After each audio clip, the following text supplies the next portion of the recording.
বিসমিল্লাহির রহমানির রহিম। Hello everyone, আসসালামু আলাইকুম। পিএন ডেলি ব্লগে সবাইকে অনেক অনেক শুভেচ্ছা ও শুভ সকাল। আবার চলে আসলাম নিউ আরেকটি লাইফস্টাইল ডেলি ব্লগ নিয়ে।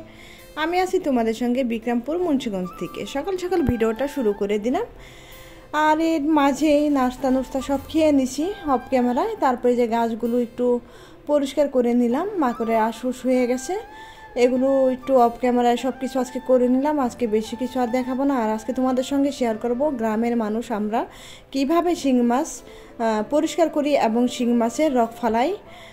সেই ভিডিওটা তোমাদের সঙ্গে তুলে ধরবো। আশা করি ভিডিওটা ভালো লাগবে। ভালো লাগলে প্লিজ একটা লাইক দিয়ে ভিডিওটা দেখা শুরু করো। আর যারা আমার চ্যানেলে নতুন আসছো, নতুন বন্ধুরা সাবস্ক্রাইব করে আমার পাশে থেকে যেতে পারো। এই যে দেখো, একদম তাজা শিং মাছ, দেশি শিং মাছ।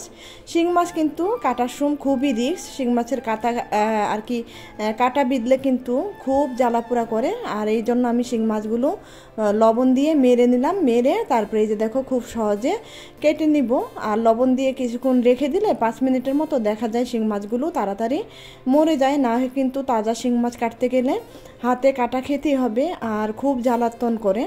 তারপর তো মাছগুলো কাটা হয়ে গেল। তারপরে এই যে দেখো একটু উপর দিয়ে হালকা ধুয়ে তারপরে এই যে মাছগুলো, আমাদের এখানে এটাকে বলে টল্লা পাতা, এই পাতাগুলো ধার খুব, এই পাতা দিয়ে আমরা খুব সহজে শিং মাছ ঘষে নেই। অনেকে চাইলে পেঁপে পাতা দিয়েও ঘষে নিতে পারো, কিন্তু পেঁপে পাতা দিয়ে আমার কাছে মনে হয় শিং মাছের টেস্টটা নষ্ট হয়ে যায়, তাই আমি পেঁপে পাতা দিয়ে ঘষি না, এই পাতা দিয়ে ঘষি। আর খুব তাড়াতাড়ি হয়ে যায়, খুব সহজ পদ্ধতি।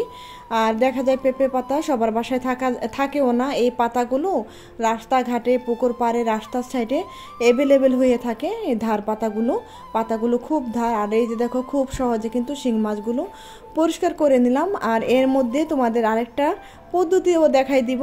আর যারা টাউনে থাকো কিংবা দেশে থাকো, যাদের এখানে এই পাতা না, এই পাতা চেনো না, তারা এই ধারসোবা দিয়েও ডলা দিয়ে কিন্তু খুব সহজে পরিষ্কার করে নিতে পারো শিং মাছ। এই ধারসোবা দিয়েও আমি পরিষ্কার করে নিই। আর শিং মাছ পরিষ্কার করার পালা শেষ। এখন আমি এই যে রক কেটে নিব। এই যে দেখো মাথার সাইডে 2 অংশ এই যে থাকে, যে কোনো এক অংশ, 2 অংশ থেকে রক বের করা যায়। এই যে দেখো একটু হাত দিয়ে লাড়াচাড়া করলে দেখা যাবে মোটা একটা রক। এই রকটা টান দিলে আস্তে করে উঠে আসে। এই যে দেখো, এই রকটা কিন্তু খাওয়া ভালো না, আর খেতেও ভাল লাগে না, কেমন যেন দেখা যায়, একদম যুগের মতো কেচ্ছার মতো লাগে। এই জন্য আমরা সবসময় রকগুলো ফেলে দিই। এইভাবে রক ফেলতে হয়, অনেকে কিন্তু জানেও না কিভাবে শিং মাছের রক ফেলে, তাই তোমাদের সঙ্গে শেয়ার করে দিলাম। এই যে 2টা সাইড কেটে রকটা বের করে নিলাম। আর প্রতিটা মাছ আমি এইভাবে 2টা সাইড কেটে নেব। এই যে দেখো, এই মাথার সাইডে একটা চিহ্নই আছে, এই জায়গাটা একটু নিচু, ওই জায়গাটার মধ্যে 2টা সাইড এইভাবে কেটে 2 সাইডে থেকে রকটা বের করে নিলাম। আর যদি ভালো লেগে যায় তোমরা একটু ফুল ওয়াশ করে দিও আমাকে। আর টেনে টেনে দেখো না, স্কিপ করে দেখো না, আর চলে যেও না, ভিডিওটা দেখো। দেখলে কিন্তু ভালো লাগবে, ভালো লাগা থেকে কিন্তু ভালোবাসা সৃষ্টি হয়। তারপর দেখবো অটোমেটিক আমার চ্যানেলটাকে তোমরা ভালোবেসে ফেলবে। তারপরে মাছটা কেটে আবার ভালো মতো অফ ক্যামেরায় ধুয়ে নিলাম। তারপর তো চলে আসলাম রান্না করার জন্য। এই যে সর্বপ্রথমে আমি শিং মাছ দিয়ে আলুদা রান্না করব, তাই একটু আলু কেটে এই যে আলুটা একটু ভেজে নিতেছি। একটু হলুদ আর একটু একটু লবণ দিয়ে আলুটা একটু ভেজে নিলাম। আর শিং মাছ দিয়ে আলু দিয়ে রান্না করলে কিন্তু ভীষণ ভালো লাগে।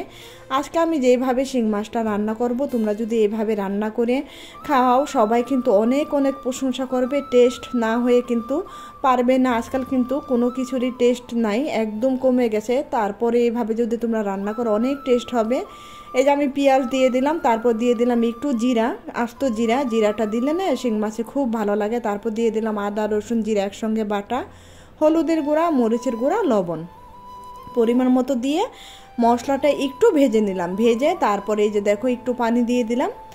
মশলার ভেজে পানিটা দিয়ে এখন একটু কষিয়ে নিব মশলাটা ভালো মতো কষিয়ে নিলে কি মশলার ভিতরে কোনো গন্ধ থাকবে না। আর এই যে দেখো দিয়ে দিলাম একটা টমেটোটা কিন্তু আমি সবসময় ছিলে দিই, উপরে খোসাটা ফেলে দিই, তাহলে না খুব ভালো লাগে টমেটোটা খেতে।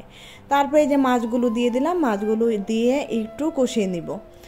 একটু 5 মিনিটের মতো কষিয়ে মাছটা আমি তুলে রেখে দিব।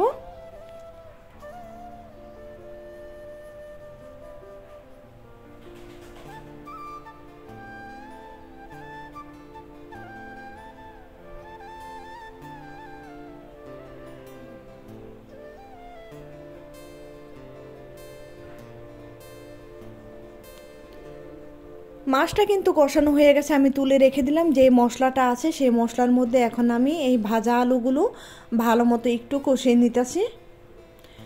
কষানোর পরে এই যে একটু পানি দিয়ে দিলাম, পানি দিয়ে আরেকটু ভালো মতো কষিয়ে নিই। পানিটা দেওয়ার কারণ হলো মশলাটা আলুর ভিতরে ঢুকে যাবে, তাহলে আলুটা খেতে খুবই টেস্ট হবে। আর এই যে দেখো পানিটা শুকিয়ে যাওয়ার পর আমি ঝোলের জন্য পরিমাণ মতো পানি দিয়ে দিলাম। পানি আবার দেওয়ার পরে পানিটা যখন ফুটবে তখন আমি এই মাছগুলো দিয়ে দিলাম, কষানো মাছগুলো। আর শিং মাছ কিন্তু একটু ঝুল ঝুল খায়, কারণ এটা হলো শিং মাছে বলে রুগীর খাবার।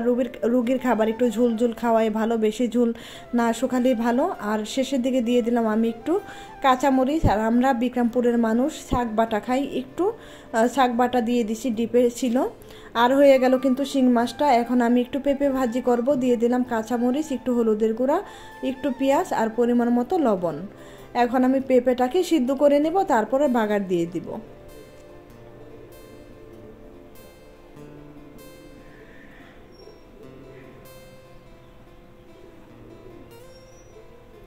ঢেকে ঢেকে পেঁপে ভাজিটা সিদ্ধ করে নিলাম। পেঁপেটা কিন্তু সিদ্ধ হয়ে গেছে, এখন আমি তুলে রেখে দিব একটা পাত্রে।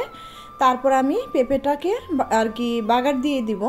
আর এখান দিয়ে দিলাম পরিমাণ মতো তেল, একটা শুকনো মরিচ আর একটু পেঁয়াজ কুচিটা দিয়ে ভালো মতো একটু ভেজে নেই। আর পেঁপে ভাজিতে আমি একটা ডিম দিব, ডিমটা দিয়ে দিলাম। ডিম দিলে ভীষণ ভালো লাগে পেঁপে ভাজি, না হয় কিন্তু এমনি পাঞ্চা পাঞ্চা লাগে। ডিমটা একটু নেড়ে চেড়ে সিদ্ধ একটু ভেজে নিলাম, তারপরে দিয়ে দিলাম এই পেঁপেটা দিয়ে বেশ কিছুক্ষণ আমি একটু ডিম আর তেলের সঙ্গে মিক্সড করে নেব। তারপরে পেঁপেটা আমি চুলা থেকে নামিয়ে নেব।